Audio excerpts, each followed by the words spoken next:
रात के 10 बज चुके हैं। संविधान की शपथ के साथ हाजिरों में रुमाना इसार खान। जो काम सरकारों का फर्ज है, सरकारों की जिम्मेदारी है, सरकारों की ड्यूटी है, वो काम उनको कोर्ट की फटकार के बाद अब याद आ रहा है और करने को सरकारें मजबूर हो रही हैं। कोरोना महामारी के संकट के बीच इससे बड़े दुर्भाग्य की बात और क्या हो सकती है। लेकिन दिल्ली में ऑक्सीजन के संकट के मामले में ऐसा हो रहा है। कल दिल्ली हाई कोर्ट ने इसीलिए केंद्र सरकार को बाकायदा अवमानना का नोटिस तक भेजने की बात कही थी। हालांकि आज सुप्रीम कोर्ट ने उस पर रोक लगा दी, लेकिन साथ में यह भी कह दिया कि यह मिलकर काम करने का वक्त है। कोर्ट से लगी फटकार तो एक्शन में आई सरकार। दिल्ली के लिए रातों रात हुआ ऑक्सीजन का इंतजाम। ऑक्सीजन एक्सप्रेस पहुंची।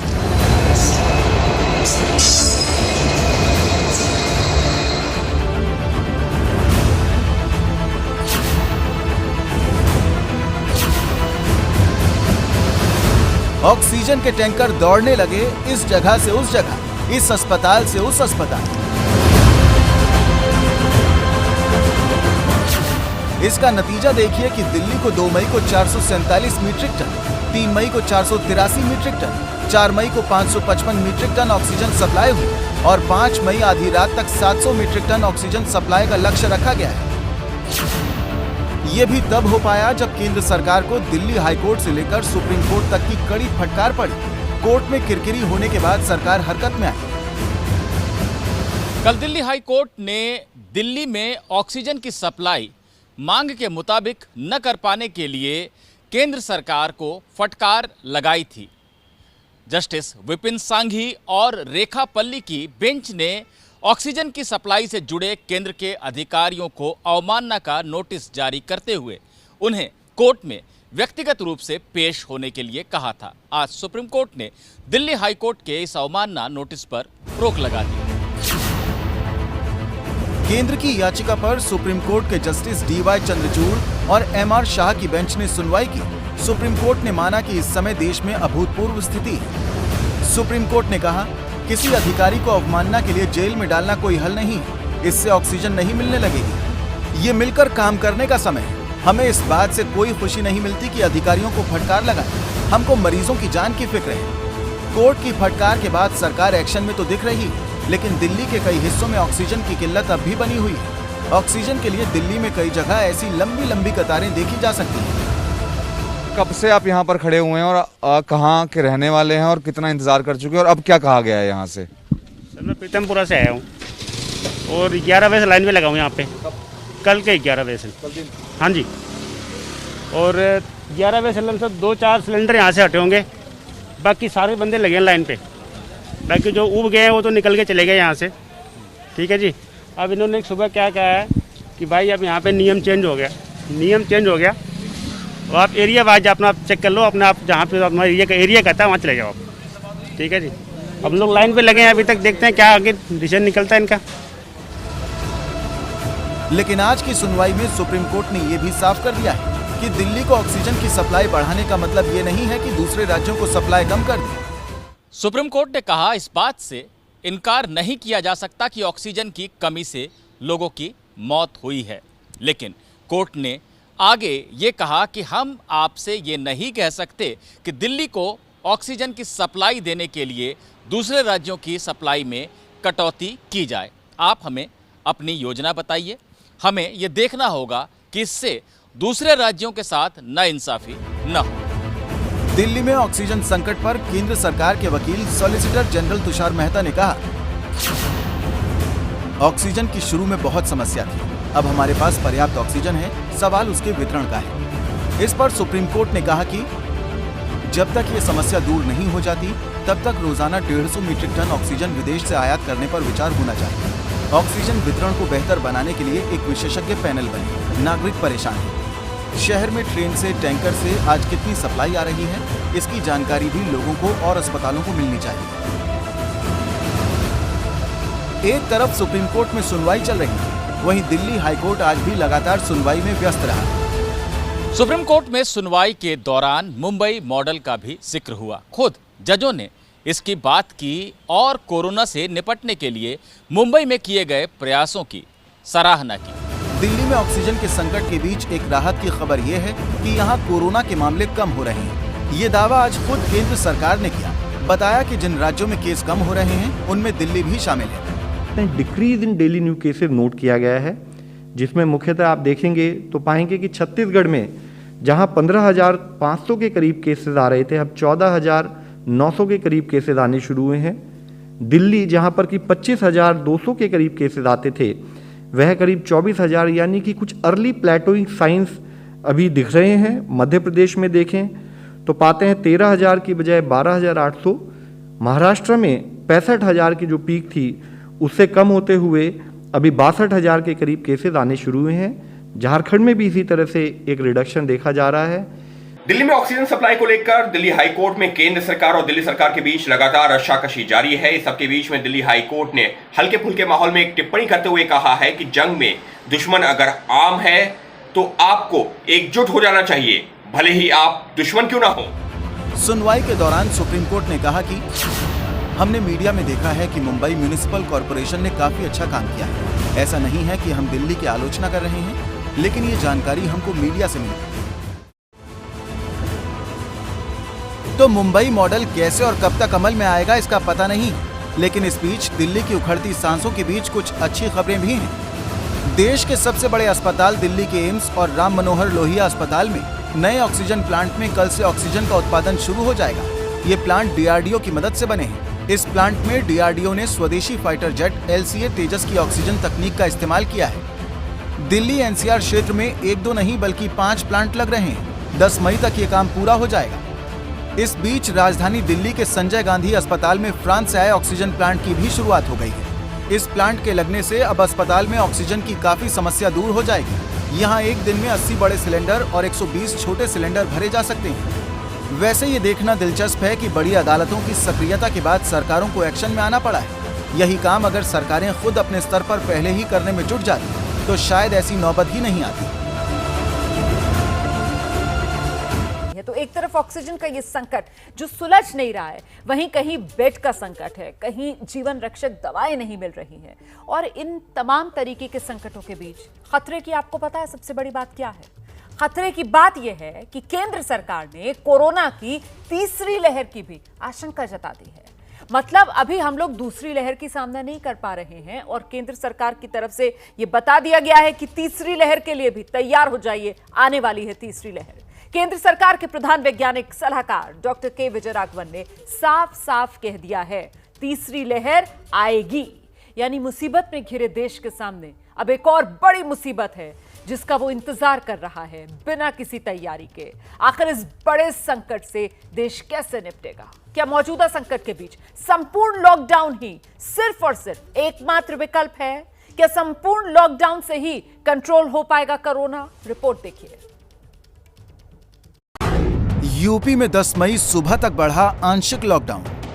बिहार में आज से 15 मई तक संपूर्ण लॉकडाउन। हिमाचल में कल आधी रात से 16 मई तक कोरोना कर्फ्यू। ओडिशा में आज से शुरू हुआ 14 दिन का लॉकडाउन।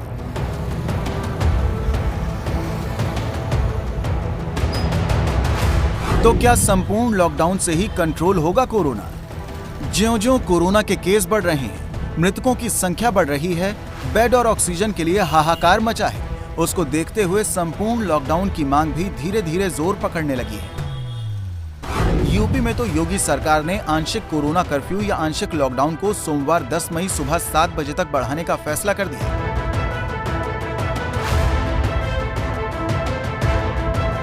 सीएम योगी आदित्यनाथ ने पंचायत चुनाव में जीते हुए अपनी पार्टी के प्रत्याशियों को बधाई देते हुए ट्वीट भी किया। चुनाव परिणामों के उपरांत प्रशासन की गाइडलाइंस तथा कोरोना कर्फ्यू के प्रोटोकॉल का पालन अवश्य करें।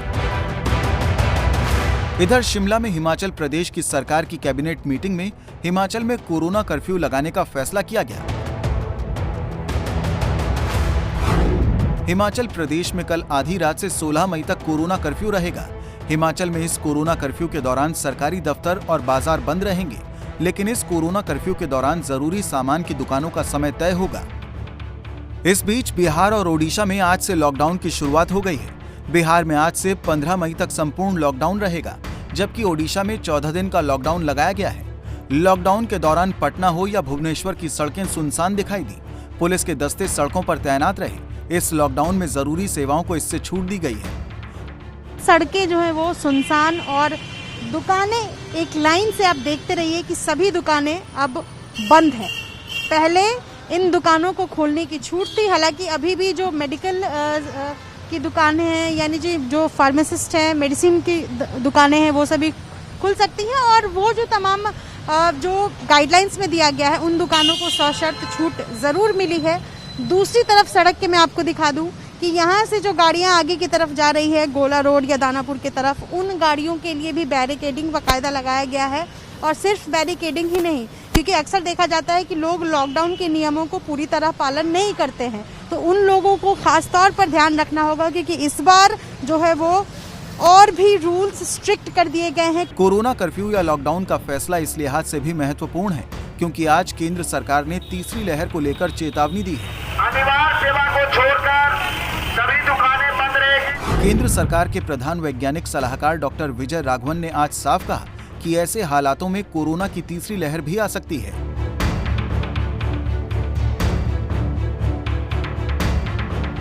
The phase 3 is inevitable, given the high levels of circulating virus, but it's not clear on what time scale this phase 3 will occur. Hopefully, incrementally, but we should prepare for new waves.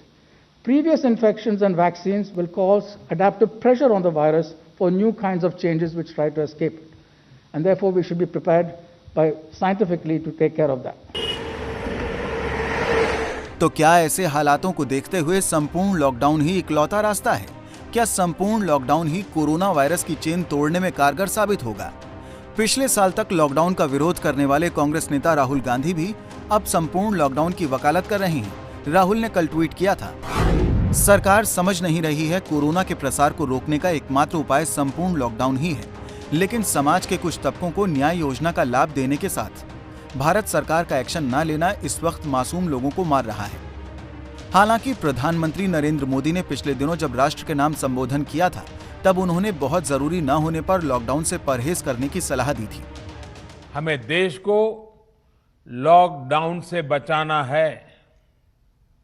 मैं राज्यों से भी अनुरोध करूंगा कि वो lockdown को अंतिम विकल्प के रूप में ही इस्तेमाल करें। लॉकडाउन से बचने की भरपूर कोशिश करनी है और माइक्रो कंटेनमेंट जोन पर ही ध्यान केंद्रित करना है। हम अपनी अर्थव्यवस्था की सेहत भी सुधारेंगे और देशवासियों की सेहत का भी ध्यान रखेंगे। लेकिन इस बार हालात बेकाबू दिख रहे हैं। हालांकि लॉकडाउन कितना कारगर होगा ये इस बात पर भी निर्भर करेगा कि उस पर अमल किस तरह से होता है, वरना लॉकडाउन का पालन करवाना कई बार बड़ा चुनौतीपूर्ण दिख रहा है। जैसे बिहार के जहानाबाद की ये तस्वीरें देखिए। बिहार में आज से 10 दिनों के लिए लॉकडाउन लगा है, लेकिन जहानाबाद में लोग बेफिक्री से घूम रहे हैं। सड़कों पर भीड़ और लोगों की आवाजाही सामान्य दिनों की तरह दिख रही है। बिहार के ही रोहतास जिले में लॉकडाउन लागू करवाने के लिए पुलिस को कहीं लाठियां चलानी पड़ी तो कहीं उठक बैठक करवानी पड़ी। यहां बेवजह घूमने वालों को इसी तरह सजा दी गई। बिहार के कैमूर जिले में भी लॉकडाउन का पालन करवाने के लिए प्रशासन को सख्ती दिखानी पड़ी।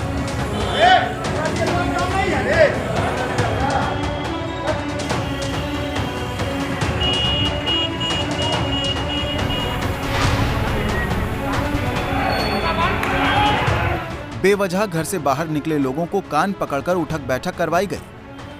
पैदल यात्री जो है अनावश्यक नहीं चलेंगे, परिवहन जो है बिना परमिशन के नहीं चलेंगे और जो भी मोटरसाइकिल वाले हैं, वाहन वाले हैं, जो यदि वो सरकारी सेवक हैं उनको अपना कार्ड दिखाना होगा, तभी वो चलेंगे, अन्यथा नहीं चलेंगे। पूरी सख्ती से पालन कराया जाएगा। पूरी सख्ती से पालन कराया जा रहा है।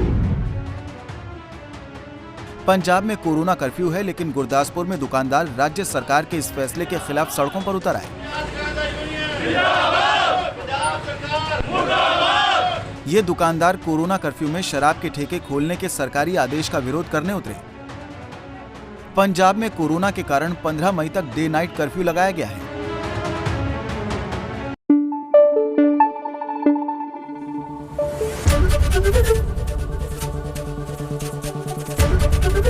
एबीपी न्यूज आपको रखे आगे।